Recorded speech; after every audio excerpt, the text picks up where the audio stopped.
औषधं काय काम करतात माहिती का? औषधांनी पण बरेच आजार क्रिएट होतात बघा. आता या महिला दिनाच्या निमित्ताने एक संकल्प करायचा की आजपासून मी वेदनाशामक गोळी खाणार नाही, आजपासून मी हार्मोन्सच्या गोळ्या मनाने खाणार नाही. करा संकल्प. खाणार वेदनाशामक गोळी, पेन किलर खायची नाही. बस मध्ये असलेली पण फेकून दिली तरी चालेल. काय होतं पेन किलर गोळीने? पेन किलर गोळीने काय होत असतं सांगा बरं.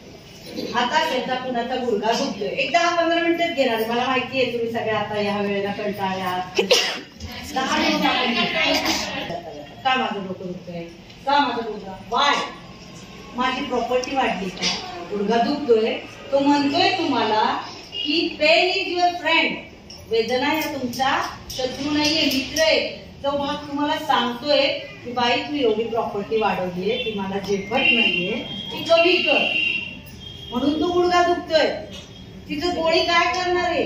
बाई तू खूप वेळ उभी राहिली, सरळ झोप, पाय काटकोनात घे, थोडी मला विश्रांती दे. तिथं योग आहे. योग म्हणजे दुसरं काही नाही. जे काम तुम्ही दिवसभर करता त्याच्या विरुद्ध काम म्हणजे योग. म्हणजे तुम्ही दिवसभर उभे असता, मग योगामध्ये पाय काटकोनात घ्यायचा. दिवसभर असं वागता, मग योगामध्ये असं करायला सांगितलंय. दिवसभर तुम्ही मानाशीच ठेवता, मग योगामध्ये अशी करायला सांगितलीये.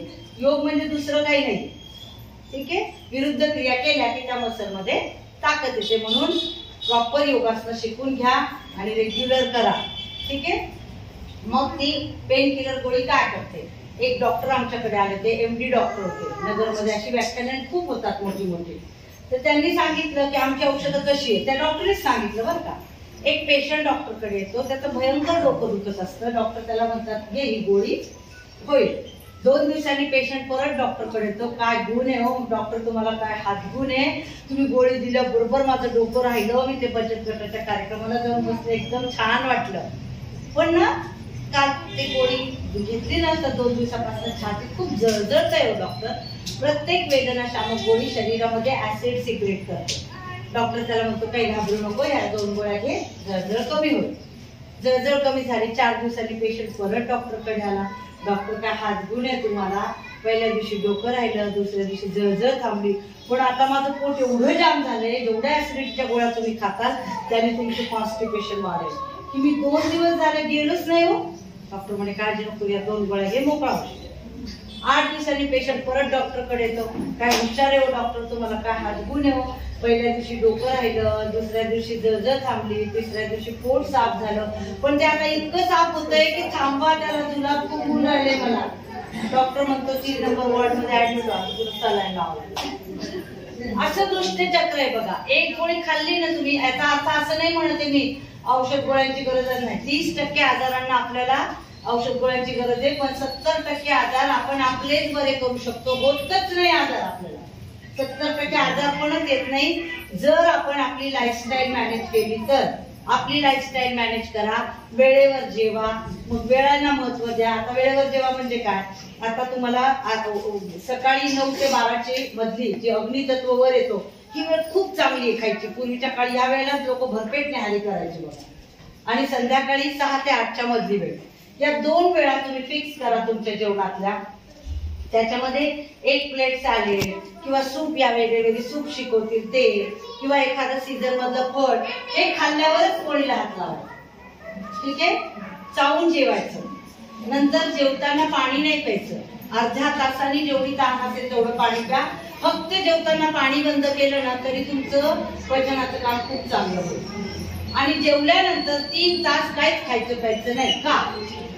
तुम्ही जेवले, आतमध्ये सगळ्यांचं काम चालू आहे, याला काय करू, त्याला काय करू, त्याला इतकी गडबड उडलेली असते, काय काय टाकताय तुम्ही पोटात, आतमध्ये मोठं स्वयंपाकघर आहे, ते सगळे बिझी आहे, आणि मध्येच तुम्हाला कोणीतरी एक शेंगाला दिला तो टाकला.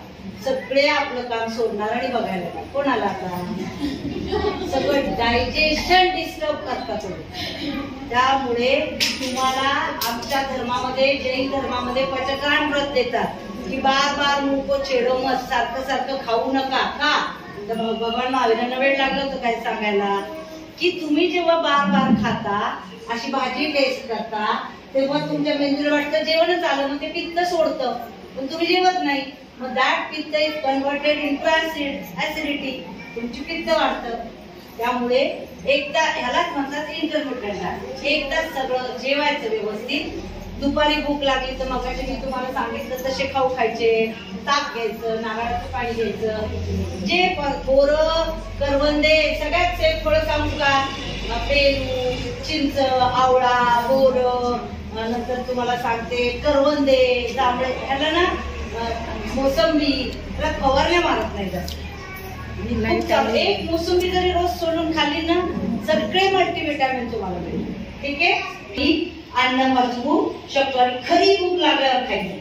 खरी भूक कशी ओळखायची? चला आज मी तुम्हाला सांगितलं नॅचरोपॅथीचं लेक्चर आहे म्हणून सगळ्यांना दुधी भोपळ्याचा रस कर. मॅडम जेवणच आले आणि लेक्चर आहे म्हणून पल्लवी जायची चाट पाणीपुरी ठेवली. हो का? जेवली जाऊन पाणीपुरी वाईट नाही पण ती खोटी भूक आहे. खरी भूक लागू द्या.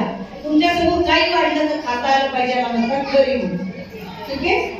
नंतर काय करायचं? आहार पाळायचा. मग काही आजार झाले मिट्टी पाणी और हवा सब रोगों की एक दवा. आमच्याकडे काही औषध नसतं. थंड पाण्याची पट्टी पोटावर ठेवा. एक थंड पाण्याचा नॅपकिन रिकाम्या पोटी पोटावर जर ठेवला तर आज महिला दिनाच्या निमित्ताने बघा पोटावरची चरबी जर कमी करायची असेल, तुम्हाला पचनाचं कार्य सुधारायचं असेल, एक थंड पाण्याचा नॅपकिन रिकाम्या पोटी रोज अर्धा तास पोटावर ठेवा. आज पोटाचा घेर मोजा. 1 महिना रोज ठेवा. पोट कमी नाही झालं तर मी सोडून देईल. आपोआप फॅट्स कमी होतील पोटामध्ये आणि पचन खूप सुधारते. पचन पण सुधारतं, ऍसिडिटी कमी होते. दुसरं, आता महिलांना महिला दिनाचा गिफ्ट द्यायचं ना. थोडं भाजी शिजवताना टाकून उघड एक जणांचं का हलवतात बायका त्या भाजीला एवढं मला कळतच नाही. आणि साधं पण नाही हलवत बरं का. त्यांनी ते बचत गटाचा असा कार्यक्रम ठरला का पटकाच होईल. ऍक्सिडेंटच होईल. मला नाही सांगितलं. काय भयंकर ओराच्या अंगावर टाकत असतात. आज महिला दिनाचं माझ्यातर्फे तुम्हाला एक गिफ्ट.